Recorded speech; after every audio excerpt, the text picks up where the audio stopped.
Both of you guys just really shut the front door. Just kidding. What's going on, ladies and gentlemen? This impulsive humanoid. And today, I was actually scrolling on the internet the other day, and I stumbled upon these videos. Check this out. 慢着，大家不用害怕啊，这些全部都是可食用昆虫。正在直播，来吧。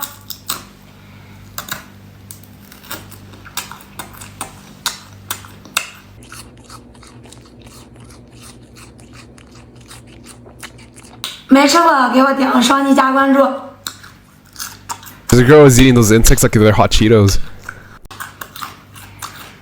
干麦虫。 Just in case you ask me. And my answer is, well, it looks like pretty soon you might be eating insects too. Look, let me show you another one. A lot of opportunities to try out a new snack, according to one Johns Hopkins professor. They're a lot like shrimp. They're like tree shrimp. Sustainable food expert Jessica Fonzo is planning to collect and eat cicadas herself and wants you to know that they're a great source of protein and also great for the environment. We're in the middle of climate change. Insects, they are a great alternative source to other animal source foods, which, for example, cows, which are producing a lot of greenhouse gas emissions. If you're brave enough to try one, she says you should pick out the nymphs while they're still white, the ones that have just come out of the ground, and only eat the females. You can then freeze them in a bag, and then when you're ready to eat, boil them first for 2 minutes, and then cook them to your liking. You can roast them in the oven, put some salt and pepper on there, some Old Bay seasoning on them.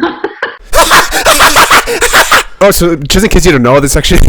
Look, first of all, look at this freaking face. What kind of freaking cookbook is this? This is a cookbook, so you could cook your insects supposedly delicious. But I want you to listen to a specific segment of this video. Look, let me show you again. We're in the middle of climate change.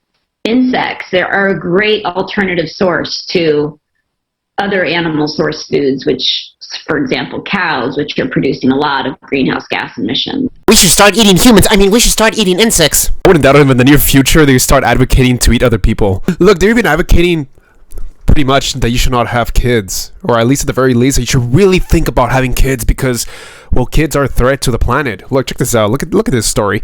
I wanted to have a child, but I was looking at the planet and thinking, well, what kind of future will we have? There's more of the same. After much research, I don't even know how to say that name, Sangani Jorgensen Shonchinsha and her husband decided that having a single child, could fulfill their desires without putting undue burden on an overheating world.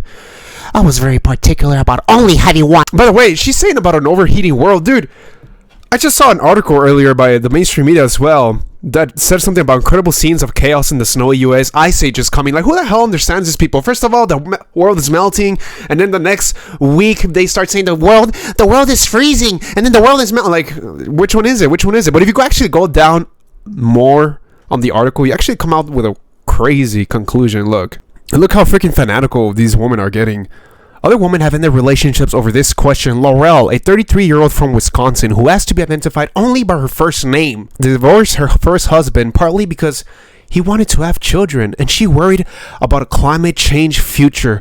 She didn't want to have children, but then it goes on to say, with the uncertainty of the world right now, it doesn't feel safe. What the hell is she talking about? But I'm just a normal guy who wakes up, goes to work, comes back, and that's it. Like, they're acting like if I'm somehow starting fires in the park and like burning trees in the forest and freaking hiding. They're acting like if I go and do drive-bys on farms on cows and just shoot random bears. Like, these people need to chill out. And then later on in the article, it says something along the lines, want to save the planet, have fewer children. And then it says, science proves kids are bad for the earth, declared another in the NBC News. Wow, dude. Look at this. This is one hell of an argument. Science proves kids are bad for the earth. Morality suggests we stop having them.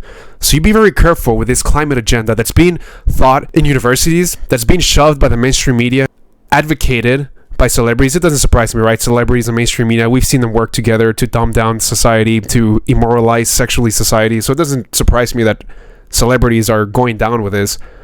But be very careful because the solutions of this people for the climate change agenda are not solutions for the flourishment of humanity. Keep that in mind.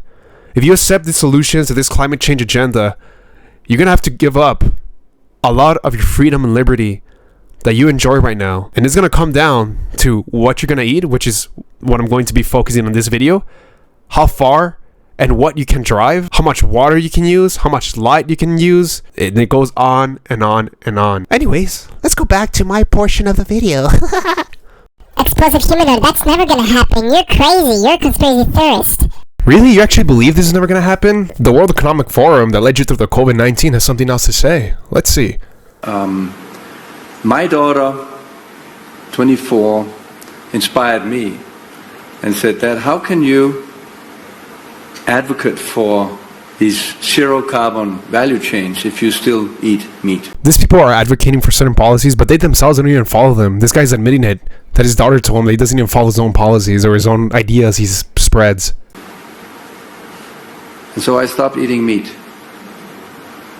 Now the math would say, well, you need to stop eating meat 11 years to compensate for a flight to Thailand.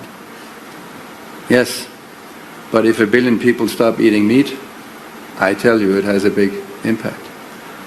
Not only does it have a big impact on the current food system, but it will also inspire innovation of food systems. And I predict that we will have proteins not coming from meat in the future. They will probably taste even better. So why are we trying to mimic meat if we can have a better taste? They will be zero carbon and much healthier than the kind of food that we eat today. Now, I will grant you, that guy didn't say anything about eating insects. However, he did say to stop eating meat, which is basically the premise of why we should all start eating insects. But if you look elsewhere, that's when eating insects is strongly advocated. Look, let me show you.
Very interesting, right? Like the very first one, you owe nothing and still be happy. And then there was another one that America is not going to be the world's leading country anymore. And then there was a third one that I saw that American values have been tested to the breaking point. Wow, it looks like there's a pretty deep agenda going on here that's permeating all of aspects of society. But here's what I mean. Look, you'll eat much less meat. And then they go about to actually advocate for you to eat bugs. 5 reasons why eating insects could reduce climate change. So they're basically... one thing that they do is they never tell you straight up, you need to start eating insects right now. No, they're not that stupid. They don't want to use that much of an aggressive approach. They want to use like this approach that you somehow have an option, right? But they're shaping society so that it basically comes to a point where you're not going to have an option anymore. 5 reasons why eating insects could reduce climate change. Edible insects can produce equivalent amounts of quality protein when compared to animals. I'll stick with my chicken and beef and... baby. Insects require less care and upkeep than livestock, okay? We're actually running out of protein, are we? Are we actually running out of protein? I mean, they're the ones that did a crazy lockdown, right, in COVID? They're the ones that caused all this mayhem of shortages and things. Insects are part of a virtuous equal cycle. You can start small and work your way up. I like how it says here, don't knock the chocolate-covered scorpion until you've tried it.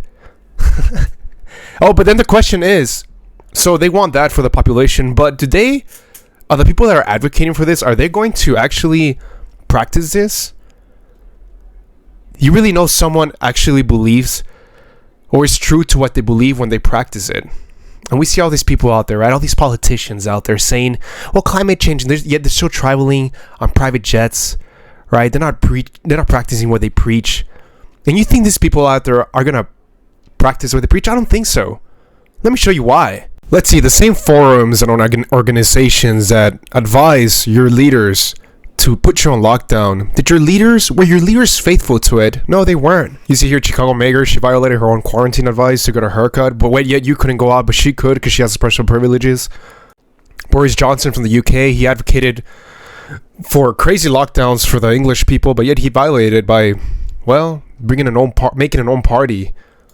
And the list goes on and on and on and on. San Francisco mayor London Breeze, she violated the lockdowns because I think she attended a birthday party. Mayor Muriel Bowser, she traveled from Washington, D.C. to Wilmington, Delaware. Gretchen Whitmer, she violated her social distancing guidelines when she was sitting close to approximately 12 other people. And the list goes on and on and on. So no, this agenda, it's not for the leaders that lead you. It's for you, to keep you dumbed down, a little slave. And just like back then with the COVID hysteria, you had your average person being complacent, trusting their leaders, implying they are taking care of them. Well, you have the exact same thing happening today, but except it's for the climate hysteria that's going on. Climate crisis. Over the past few months, climate protesters have targeted priceless works of art, making for viral moments that grab attention, but is the message getting through? Tonight, we look at how these polarizing protests could be both helping and hurting the fight against climate change. Visitors at the National Gallery in London stood stunned as two young activists glued themselves beneath an exhibit of Vincent van Gogh's Sunflowers. What is worth more, art or life? Is it worth more than food? Worth more than justice? The protest went viral, making international headlines. The environmental activists demand no new oil or gas licenses from the British government. Emma Brown, a spokesperson for Just Stop Oil, the group responsible, says the shock factor is intentional. There is that moment where someone goes, oh, security! And that kind of outrage that people feel is justified. It is shocking what we're doing. If we take action that people can ignore, so if we stood in a park somewhere with some placards and people didn't know about it, it didn't disturb them, they didn't even hear about it, that would be a completely ineffective form of protest. Sure, and spraying buildings will really help stop oil. And these protesters are not alone. In the Australian capital of Canberra, activists scrawled blue marker across an Andy Warhol painting. We're in a climate emergency. Outside Berlin, protesters flashed mashed potatoes across the work of Claude Monet. Wir sind in einer Klimakatastrophe. And in Paris... All right, enough of this crap! Oh, you think you were done with lockdowns? No, they're gonna come pretty soon again. Probably in a couple of years from now, but they're gonna be climate change lockdowns. It's just a matter of time to have the right excuse for them. So I'll leave you with this. Just like the state raises its disciples and it makes disciples, ask yourself, whose disciple are you going to be? I'll see you on to next time. Explosive out.